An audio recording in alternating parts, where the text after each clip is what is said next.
तो देखिए मैंने आप लोगों से कहा था कि एआई का या फिर चैट जीपीटी का जो आप यूज़ करते हैं ना, वो कैसे आप अपनी पढ़ाई में यूज़ कर सकते हैं। कैसे आप अपनी चीज़ों को ज़्यादा से ज़्यादा चीज़ें करके कम टाइम में चीज़ें पूरी कर सकते हैं, क्योंकि सिलेबस देखिए बहुत बड़ा है, बहुत ज़्यादा ही बड़ा सिलेबस होता है।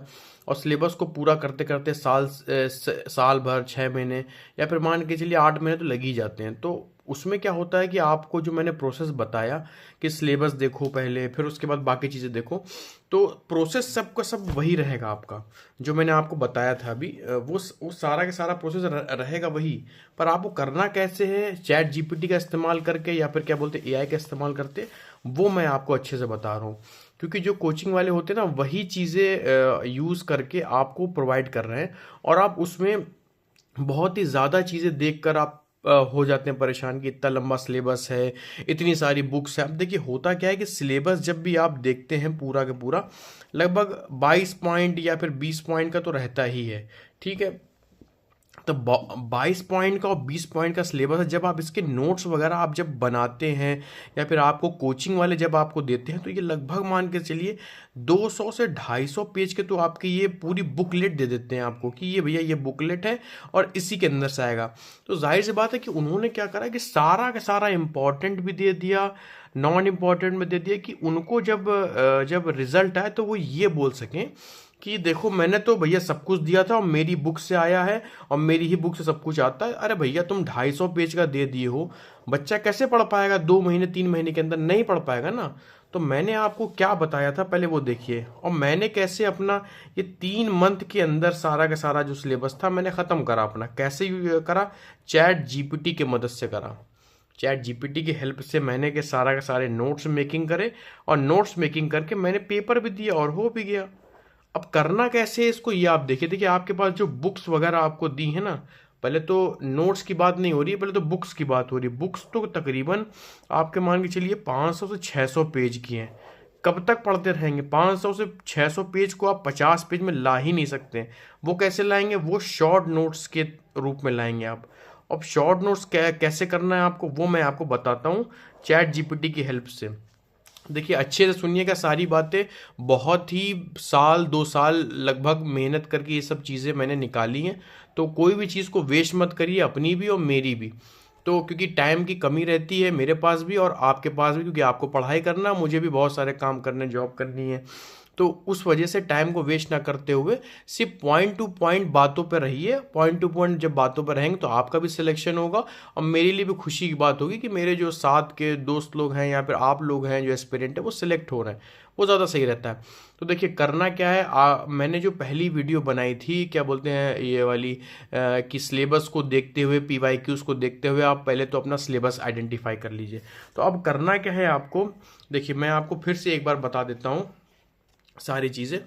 तो ये मैंने कुछ जो पेपर्स हैं वो मैंने यहाँ पे खोल लिए हैं। देखिए अगर आपको दिख रहा होगा, तो ये जो पेपर है ये एसएससी सीजीएल का है। एसएससी सीजीएल हो, कोई भी पेपर हो, हम ये नहीं कह रहे हैं कि खाली यही वाले पेपर्स हो। एसएससी सीजीएल हो, रेलवे हो, मेडिकल हो, नॉन मेडिकल हो, कोई भी आपके पास पेपर हो, आप पहले क्या करिए उसके पीवाईक्यूज़ खोलिए। पीवाईक्यूज़ खोलने के बाद आप उसमें देखिए कि आपको करना क्या। देखिए मैंने आपको सारा का सारा प्रोसेस जो था वो बता के रखा पहले से ही, तो मगर फिर से बताऊंगा तो शायद आपके दिमाग में घुस जाएगा। आपको क्या करना है, पीवाईक्यूज़ से जो है इम्पोर्टेंट जो टॉपिक हैं अपने टॉपिक को सिलेबस में क्या करना है, मार्क कर लेना। यानी कि ये आपका सिलेबस है, मान लीजिए इसमें से जो इम्पोर्टेंट टॉपिक है, मान लीजिए ये इम्पोर्टेंट टॉपिक है, ये इम्पोर्टेंट टॉपिक, इनको क्या कर लेना, मार्क कर लेना। ये आपका स्टेप है। तो पहले आपको पीवाईक्यूज़ देखने हैं, फिर उसके बाद इम्पोर्टेंट टॉपिक देखना है तीसरे में, फिर तीसरे में क्या करना, मार्क कर लेना, पहला, दूसरा और तीसरा। तीसरे के बाद अब जब चौथा आता है ना, तो नोट मेकिंग का आता है कि नोट्स बनाने हैं आपको। अब नोट्स बनाने के लिए या तो आप क्या करिए, पहले बुक्स पढ़िए बहुत सारी, कि आपको बुक्स पढ़ना पड़ेगा, फिर देखना पड़ेगा, फिर बुक्स पढ़ने के साथ साथ फिर आप उसके शॉर्ट नोट्स बनाइए। अब इसको करना कैसे है, क्योंकि बुक्स पढ़ने में तो बहुत टाइम जाएगा, लगभग आपको 3 से 4 महीने सारी बुक्स ही ख़त्म करते करते हो जाएगा। फिर उसमें से इंपॉर्टेंट टॉपिक कैसे आप निकालें, ये भी आप थक जाएंगे, परेशान हो जाएंगे करते करते। अब इसमें टाइम भी कंज्यूम होगा, आपका दिमाग भी ख़राब हो जाएगा, आप डीमोटिवेट फील करने करेंगे। तो बहुत सारी चीज़ें यहीं पर ही सारी की सारी होती, नोट्स मेकिंग में ही। तो नोट्स मेकिंग के लिए जब हम लोग के पास एआई दिया है, भगवान ने ही दिया एक तरह से, मान लीजिए, क्योंकि भगवान ने इंसान के दिमाग में डाला और इंसान ने एआई बनाया। तो एआई जब हम लोग के पास है तो उसका इस्तेमाल हम लोग अच्छे से कर सकते हैं। कैसे कर सकते हैं? नोट्स मेकिंग में, शॉर्ट ट्रिक्स यूज करके, इंपॉर्टेंट टॉपिक करके, फिर उसके बाद क्या है, निमोनिक्स बना के। तो काफ़ी सारी चीज़ें एआई से हम लोग की हल हो जाएंगी। तो ये एआई का यूज़ अभी तक कोई भी टीचर वगैरह नहीं बता रहे, क्योंकि वही जो टीचर बता रहे हैं वही तो एआई बता रहा है। तो टीचर लोग फिर कमाएंगे कैसे, खाएंगे कैसे? तो इसी मारे वो अभी तक एआई को अभी गलत बता रहे हैं कि वो गलत इन्फॉर्मेशन दे रहा, नहीं देता है गलत इन्फॉर्मेशन। मैं आपको कुछ चीज़ें बताऊंगा, उससे क्या हो जाएगा, कोई भी इन्फॉर्मेशन आपको गलत कभी मिलेगी ही नहीं मिलेगी। जो चीज़ें बुक्स वगैरह, दुनिया की जितनी भी सारी बुक्स हैं, सारी की सारी वेबसाइट्स हैं, सारी की सारी जो है वो एआई में पड़ी हुई हैं, चैट जीपीटी पे पड़ी हुई है। चाहे बुक्स हो गई, चाहे वेबसाइट्स हो गई, चाहे किसी का नॉलेज हो गया, चाहे न्यूज़पेपर का आर्टिकल हो गया, सब कुछ तो इसके पास है ना। टीचर एक क्या करता है, टीचर भी तो यही करता है ना। टीचर बुक से पढ़ता है, न्यूज़पेपर से पढ़ता है, वेबसाइट से पढ़ता है, फिर हम लोग को देता है नॉलेज। वही तो कर रहा है ना। टीचर भी यही काम कर रहा है, वही काम एआई कर रहा है। एआई क्या कर रहा है, वो एकदम आपको सबका निचोड़ बता देगा। ये क्या कर रहा है, खाली को बुक्स का बताएं, ये क्या कर रहा है को खाली वेबसाइट का बताएं, ये क्या कर रहा है खाली न्यूज़पेपर का बताएं। तो एक इंसानी दिमाग ज़्यादा रिटेन नहीं कर पाएगा चीज़ें, वो आपको एक खाली दे पाएगा चीज़ें। पर एआई क्या कर रहा है, सब कुछ चीज़ें दे रहा है। अब आपको देखिए करना क्या है वो मैं आपको बताता हूँ। तो ये मैंने कुछ खोल के रखे हैं पहले से ही, अगर आपको इसमें दिख रहा हो तो मैं आपको ठीक से दिखाता हूँ। अब देखिए इसमें जैसे कि दे रहा है यहाँ पर, मान लीजिए ये वाला पहला पेपर है कि 1867 में मुंबई में प्रार्थना समाज की स्थापना किसने की थी। सिंपल सा क्वेश्चन है। अगर आपको इसका आंसर पता है तो कमेंट करिएगा, बताइएगा कि इसका आंसर क्या है। और अगर नहीं पता है तो मैं इसका आंसर बाद में बता दूंगा, या फिर अभी मैं सर्च करूंगा चैट जीपीटी पे, तो आप उसको उसमें भी समझ जाएंगे चीज़ें। अब देखिए करना क्या है, ये एक पीवाईक्यूज है, यानी कि पहले के साल में ये आया हुआ एक क्वेश्चन है।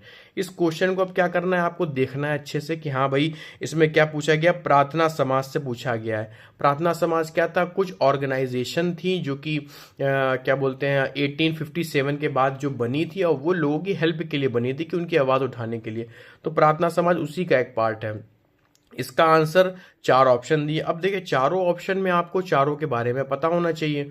अब आप क्या करेंगे, ये चारों का नाम अगर आप बार बार बुक में जाएंगे, खोलेंगे या टीचर से पूछेंगे तो वो हो जाएगा परेशान। गूगल पे जाएंगे, विकीपीडिया पे पूरा पुथन्ना आपको दे देगा लाके, पर वो काम की इन्फॉर्मेशन नहीं बताएगा। अब आपको यही चीज़ क्या करनी है, चैट जीपीटी पे डालनी है। बाकी की अगर आपकी कुछ वेबसाइट अगर आपको यूज़ करना आता है तो देखिए वो करिएगा। तो मेरे पास चैट जीपीटी देखिए खुला हुआ है, मैंने चैट जीपीटी यहाँ पे खोल लिया। ठीक है, अब यहाँ पे ये डालना है मुझको कि 18, या फिर मुझको डालना है प्रार्थना समाज। प्रार्थना समाज के बारे में डिटेल्स में बताओ। ये मैंने डाल दिया। ठीक है, सर्च करा। कॉमन सी चीज़ सबको पता है, तो इतना कोई खास वो नहीं है। अब देखिए ये क्या करेगा ना, ये सारी की सारी बुक्स का निचोड़ आपको दे देगा। जो बहुत सारी बुक्स आपके पास रखी उसका भी निचोड़ दे देगा। अब आपको इसी से नोट्स बनाने, आपको बुक से नोट्स नहीं बनाने। जो कोचिंग वाले भी आपको नोट्स दे रहे हैं ना, वो इसी से बना बना कर दे रहे हैं। तो फालतू में उनका बुक्स ना लीजिए, और बहुत सारा वो दे रहे। अब देखिए इसमें क्या दिया है, साफ साफ दे रहा है इसमें कि इस्टेब्लिशमेंट, एकदम पॉइंट टू पॉइंट बात करी इसने। कोई भी फालतू की बात करी ही नहीं है कि प्रार्थना समाज ये था, इससे पहले वो था, उससे पहले ये था। आपको जो थीम है वो पता चल गई कि प्रार्थना समाज एक टॉपिक है। उस टॉपिक को आपने गूगल में अगर डालेंगे तो बहुत सारी वेबसाइट आ जाएगी। ये सारी वेबसाइट का निचोड़ आपको दे रहा है। कब हुआ 1867, कहाँ हुआ, मुंबई में हुआ। किसने करा, आत्मा राम पांडुरंग ने करा। इंस्पायर्ड किससे थे भैया, ब्रह्मो समाज थे। अब देखिए इससे अलग क्वेश्चन और कौन से बन सकते हैं, इसने खुद ही बता दिया कि शायद अगली बार जो क्वेश्चन बने वो ये बने कि किससे इंस्पायर थे, तो भैया ब्रह्मो समाज थे। आपको ब्रह्मो समाज के बारे में भी अब पढ़ लेना है। क्या था भैया, राजा राम मोहन राय ने ब्रह्मो समाज को मतलब इस्टेब्लिश करा था। तो यहां से 5-6 क्वेश्चन आपके अपने आप ही तैयार हो गए। आपको इसको करना कैसे, देखिए वो। अब आपको जब नोट्स बनाना है ना, तो आपको नोट्स इस तरीके से बनाना। आपको पूरी कहानी नहीं लिखनी बैठ के, नोट्स बनाना है आपको। मान लीजिए प्रार्थना और क्या हो गया, समाज, प्रार्थना समाज, आपने ऐसे एक अपने हेडिंग डाल ली। अब इसमें क्या करना, आपको यहां पे लिख लेना है 1867। ये हो गया उसका वो। अब यहाँ पे क्या करना, रंग, पांडुरंग ने इसके क्या करे थे, फाउंडर करे थे। इंस्पायर्ड किससे थे, ब्रह्मो समाज से थे। ठीक है, ब्रह्मो समाज के कौन थे, राजा राम मोहन राय। अब देखिए इस और कहाँ पे था, ये था बॉम्बे में, उस टाइम पे उसका नाम बॉम्बे था। ठीक है, अब इसी में से देखिए पूरा मैंने कहानी नहीं लिखी, नोट्स में पूरी कहानी आपको लिखनी नहीं है, बस खाली यही शॉर्ट्स फॉर्म लिखने हैं। और आपको जब एग्जाम देने जाना तो आपको यही याद करना है कि प्रार्थना समाज 1867, पांडुरंग, ब्रह्मो समाज, ये आपका पूरा एक टॉपिक लगभग लगभग तैयार हो गया। काफी बड़ा टॉपिक, अब आप उसको बुक में पढ़ेंगे तो क्या पढ़ेंगे, ब्रह्मो समाज ये था 1867 में हुआ था, पांडुरंग थे उनके, ब्रह्मो समाज इससे था उससे था, काफी टाइम आपका वेस्ट होगा। तो अब आपको देखिए इसके ऑब्जेक्टिव्स क्या थे। ऑब्जेक्टिव वैसे इतना नहीं पूछता, पर तब भी आप देख लीजिए इंपॉर्टेंट लीडर कौन थे, बुक में पढ़ेंगे आप, पढ़ते पढ़ते थक जाएंगे, सब आपको इसने बता दिया क्या इनके कार्य थे और कहाँ कहाँ था, ये दिया। देखिए महाराष्ट्र, जो आपको बुक्स में भी नहीं मिल पाएगा ना वो आपको देगा। अब देखिए ये देखिए इजी निमोनिक्स, निमोनिक्स भी इसने दे दी कि अगर आपको नहीं याद हो रहा, मान लीजिए ये क्या क्या काम करता था, तो WECMOR आप क्या करते हो, कोई भी टॉपिक को डालिए कि मुझे ब्रह्मो समाज का निमोनिक्स बता दीजिए, कि या फिर जितने भी समाज उस टाइम पे चल रहे थे। अब देखिए मैं आपको एक और चीज बताता हूँ, काफी गहरी चीज है कि 18, अब देखिए ये टॉपिक है आपका समाज वाला, जितने भी समाज उस टाइम पे बन रहे थे। अब कहीं से भी क्वेश्चन आ सकता है ना, तो आप करिए 1857 के बाद सारे समाज और उनके फाउंडर का नेम बताओ विथ सिटी के साथ बताओ। यही यही आता क्वेश्चन आता हर बार कि सिटी के साथ बताओ। तो अब देखो इसने क्या करा है, सारे के सारे जितने भी आपके थे, आप बुक में पढ़ेंगे ना परेशान हो जाएंगे, तो इसी हमारे चैट जीपीटी या कोई भी चीज जो एआई है ना बहुत इजी कर रहा है, यही टीचर आपको दे रहे हैं, यही बुक में छाप रहे हैं, यही चीजें कर रहे हैं, आप इसी को नहीं पढ़ पा रहे हैं। अब देखिए 18 प्रार्थना समाज 1857, आत्मारंग पांडुरंग बॉम्बे। आर्य समाज 1875, स्वामी दयानंद सरस्वती बॉम्बे, लेटर लाहौर हो गया भैया। अलीगढ़ आ गया, सर सैयद अहमद खां 1875। अब इसमें से ही क्वेश्चन बन सकता है। थियोसॉफिकल सोसाइटी 1879 किसने करा था, हेलेना बालवास्की ने करा था। रामकृष्ण मिशन जो था 1897, स्वामी, सारे के सारे इसने धीरे धीरे करके दे दिए हैं आपको। नहीं ये हो रहा है तो आप सुपर निमोनिक्स उसमें डाल दीजिए कि निमोनिक्स में बताओ, तो वो आपको BBA PPA मतलब जो भी हो वो अच्छा लगेगा उसको, वो आपको दे देगा। तो इस तरीके से जब आप तैयारी करेंगे ना, यही चीज़ें जब आप अपने नोट्स में बनाएंगे ना, तब आपको चीज़ें इजी रहेगी। तो मैंने आपको क्या बताया कि PYQs आप देख लीजिए, PYQs के साथ साथ आपको ये करना है कि जब आप PYQs देख ले रहे हैं सारे के सारे, तो PYQs के साथ साथ आपको सिलेबस को देखना है, फिर सिलेबस के पॉइंट को उठा के फिर आपको चैट जीपीटी पे डालना है, और जीपीटी पे डालने के बाद वो शॉर्ट्स में दे देगा आपको सब कुछ शॉर्ट्स में, फिर उसी के आपको नोट्स बनाने हैं। चैट जीपीटी से आपको नोट्स बनाने जो कि शॉर्ट्स में होंगे, या तो आप निमोनिक्स में बना लीजिए, चाहे तो आप फ्लो चार्ट, अगर आप इसको फ्लो चार्ट में मैं बोलेंगे ना तो भी ये आपको दे देगा फ्लो चार्ट में भी। अब देखिए मैं आपको अगर कोई टॉपिक बता दूं और कोई भी, ये देखिए कुछ इंपॉर्टेंट टॉपिक शायद इसमें और थे, देखता हूं मैं। जैसे कि इसमें दे रहा भारत का पहला गोल, ये तो कुछ करंट अफेयर से रिलेटेड, तो करंट अफेयर तो आपको देखना ही पड़ेगा। मैं आपको जीके जीएस वगैरह के लिए बता रहा हूँ जो कि आपके एग्जाम में आते भी हैं, और दूसरा ये भी है कि क्या बोलते हैं, ये आपको नोट्स बनाने में काफ़ी दिक्कत होती है, तो उसके लिए है सारी सारी चीज़ें। अब देखिए इसमें से कुछ क्वेश्चन अगर आपको समझ में आ रहा हो तो ठीक है, वैसे तो मैंने तो कुछ क्वेश्चन खोल के रखे थे। तो देखिए इस तरीके से जब आप करेंगे ना तो आप अपना टाइम सेव करेंगे बहुत ज़्यादा। जैसे कि इसमें दे रहा है कि कौन से पठार बहुत उपजाऊ होते हैं, क्योंकि वे काली मृदा के समृद्ध होते हैं जो खेती के लिए बहुत अच्छी होती है। तो काली मृदा कहाँ पाई जाती है, अब देखिए ये वाले क्वेश्चन में अगर आप देख रहे हैं 44 में, तो ये कहाँ पाई जाती है, दक्कन लावा पठार है, इथोपिया का पठार है, कंटका अफ्रीकी पठार। तो देखिए दुनिया को अगर आपको नहीं पता है तो आप क्या करिए, अब जब आप इसके बारे में मान लीजिए नहीं पता आपको इसके आंसर, और आपने क्या करा, इसका आंसर खोजा, कहाँ पे खोजा, चैट जीपीटी पे आप गए, आपने ये डाला इसमें कि भैया ये बताओ कि काली जो मृदा होती है यानी कि ब्लैक सॉइल जो है इंडिया में कहाँ पाई जाती है, कहाँ पाई जाती लिख दो थोड़ा सा, एक ऑटो करेक्ट मेरा लग रहा बंद है, तो जाती है। ठीक है, आपने इससे पूछा। अब ये क्या करेगा, जहाँ जहाँ पे भी ब्लैक सॉइल पाई जाती है इंडिया में वो आपको बता देगा। तो इसमें देखिए साफ साफ दे रहा है कि मेनली दक्कन प्लेटू में पाई जाती है, दक्कन के पठार में पाई जाती है। कहाँ पे, महाराष्ट्र में। अब देखिए इसके बारे में भी उसने कहा है कैसे बनती है। आप पूरा ब्लैक सॉइल से रिलेटेड सारा का सारा टॉपिक इसी में कवर कर लीजिए। बहुत सारी आपको बुक्स पढ़ने की जरूरत ही नहीं है कि पूरा बुक्स बैठ के पढ़ना, ये कर रहा है वो कर रहा है। देखिए इसने शॉर्ट फॉर्म भी दे दिया आपका, MAGTAA यानी कि माग ताक, यानी कि महाराष्ट्र, आंध्र, गुजरात, तेलंगाना, सारा का सारा चीज़ आपको दे। देखो जो मैं आपको चीज़ें बता रहा हूँ ना, बड़े बड़े UPSC PCS अधिकारी जो अभी सिलेक्ट हो रहे हैं वो ये सब चीज़ों का इस्तेमाल कर रहे हैं, तभी जल्दी सिलेक्ट हो रहे हैं।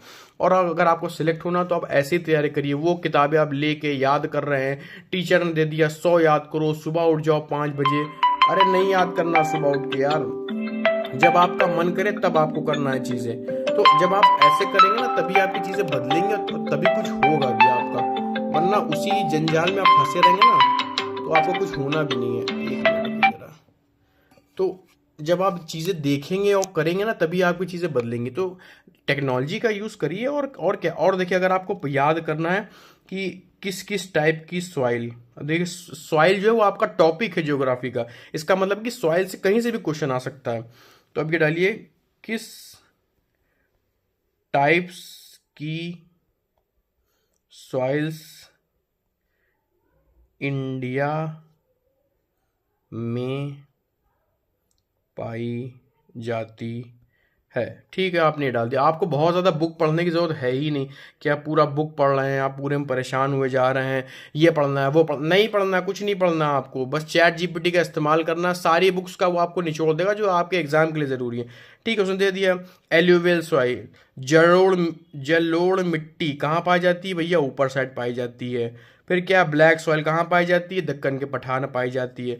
रेड सॉइल कहाँ पाई जाती है, उसने दिया तमिलनाडु वगैरह में। अब देखिए ये जब ऐसे क्वेश्चन के आपके नोट्स बनाने हैं ना, तो आपको करना क्या है, नोट्स, अब इसमें आपको तो पैराग्राफ करके करेंगे तो टाइम वेस्ट होगा। अब आपको क्या करना है, अगर आप मैप बना लेते हैं तो ठीक, अगर नहीं बना पाते हैं तो आप ये करिएगा कि आप एक मैप ले लीजिएगा, मतलब कि 2 रुपए का शायद आता है।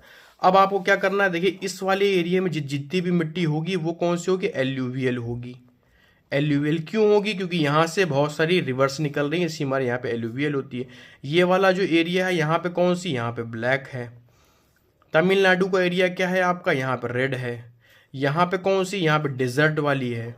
तो जब आप इस तरीके से फिगर बना के ना ये वाले जब क्वेश्चन वगैरह को याद करेंगे तो आपके लिए ये इजी होगा। तो नोट्स मेकिंग भी आपको AI की हेल्प से करनी है। तो इस तरीके से करिए और अपने एग्जाम को कम से कम जो 8 मंथ आपके लग रहे हैं उसको आप तकरीबन 3 मंथ में ले आइए।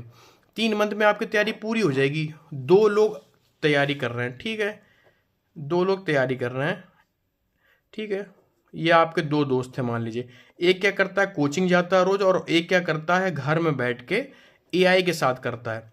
तो जाहिर सी बात इसको जो है ना वो 3 महीने में ये ज़्यादा आपके लिए नॉलेज कर लेगा गेन। और ये वाला क्या करेगा, अभी भी टीचर के पास जाएगा, टीचर ये बता दो, टीचर वो बता दो, हमें ये नहीं आ रहा, हमें वो नहीं आ रहा। टीचर क्या करेगा, अरे तुम्हें कुछ नहीं आता है, तुम्हें समझ ही में नहीं आता है, तुम बेवकूफ़ हो। तो इसका डीमोटिवेशन चालू हो जाएगा और ये एकदम ग्राफ इसका नीचे जाने लगेगा। इसके साथ क्या होगा कि ये रोज पढ़ेगा और ChatGPT कहेगा कि लाओ और बता दूं तुम्हें, और बता दूं। तो जब ये PYQs या MCQs जब करने बैठेगा तो इसके पास कॉन्फिडेंस होगा। टीचर वगैरह के साथ यही होता है दिक्कत कि आपको बताते तो हैं पर कभी कभी आपको चीज़ें नहीं समझ में आती हैं, तो वो कितनी बार बताएंगे आपको। तो इस तरीके से जब आप करेंगे ना ChatGPT का इस्तेमाल या फिर जेमिनाई का इस्तेमाल जब आप करेंगे तो अपनी आप जो स्टडी को स्मार्ट स्टडी में बदलेंगे और आपका जो टाइम हो ना वो कम हो जाएगा। तो आपका सिलेक्शन के जो चांसेस हो जाएंगे ना वो ज़्यादा हो जाएंगे, क्यों? क्योंकि आपके ऊपर दिमाग के ऊपर बर्डन नहीं कि मैं 2 साल से तैयारी कर रहा हूँ, मैं 3 साल से तैयारी कर रहा हूँ, इस चीज़ का बर्डन नहीं रहेगा, तो आप जल्दी सेलेक्ट होंगे। तो ऐसे करिए, फिर मुझको बताइए कि आपके लिए काम कर रहा है कि नहीं काम कर रहा है, और अच्छे से करिए। आपके फ़ोन में भी कर सकते हैं, टैब में कर सकते हैं, सब फ्री है। और आपके पास अगर 5.2 वर्जन है जो कि तुम्हारा 399 का आता है, तो वो ज़्यादा बेटर है। मेरे पास 5.2 ही वर्जन है और मैं वही इस्तेमाल करता हूँ। देखिए यहाँ पे दिया भी है 5.2 के आसपास। तो ये करिए, फिर बताइए क्या आपको करना है। Thank you.